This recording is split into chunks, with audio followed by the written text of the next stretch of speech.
করে ফেললাম একটা সুস্বাদু খাবার, তা হলো পটল বাটা। খেতে দারুণ লাগে। এটা প্রথমে একটুখানি ভালো করে কেটে সেদ্ধ করে নেবো প্রেসারে 2 থেকে 3টে সিটি দিয়ে। তারপরে তার মধ্যে এইটা বেটে নেবো।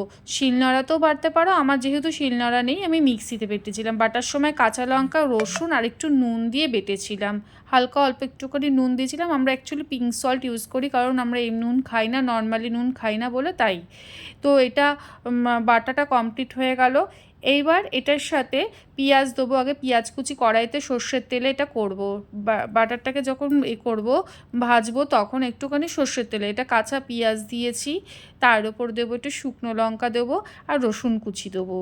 আচ্ছা, এই শুকনো লঙ্কা আর রসুন কুচি আর পেঁয়াজটা একটু ভালো করে লাল লাল করে আগে ভেজে নেবো। না ভাজলে ঠিক এটা ভালো লাগবে না খেতে। তারপর লঙ্কাটা ভেজে তুলে নিয়ে একটু গ্রেট করে নিতে হবে হাত দিয়ে। একটু হালকা গ্রেট করে নিয়ে তারপর এই বাটারটা পুরো দিয়ে দিলাম। এবার এটার সাথে পেঁয়াজটার সাথে ভালো করে নাড়াচাড়া করব। নাড়াচাড়া করে নিয়ে তার মধ্যে একটুখানি হালকা করে একটু নাড়াচাড়া করে তার মধ্যে একটু হলুদ গুঁড়ো, একটু পরিমাণ মতন আরেকটু নুন লাগবে, সেই কারণের জন্য আরেকটু পিঙ্ক সল্ট দিলাম। যেহেতু আমরা নর্মালি নুন খাই না, সেই কারণে পিঙ্ক সল্ট, আর লঙ্কাটা গ্রেট করেছিলাম সেটাও দিয়ে দিলাম। আর একটু চিনি দিলাম, একটু সামান্য চিনি দিলাম, তাহলে খাবারটা খেতে টেস্টি লাগবে, বাটাটা খেতে টেস্টি লাগবে।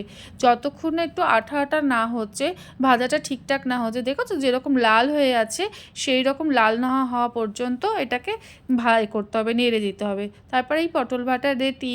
এটা খেতেও যেমন টেস্টি এবং দেখতেও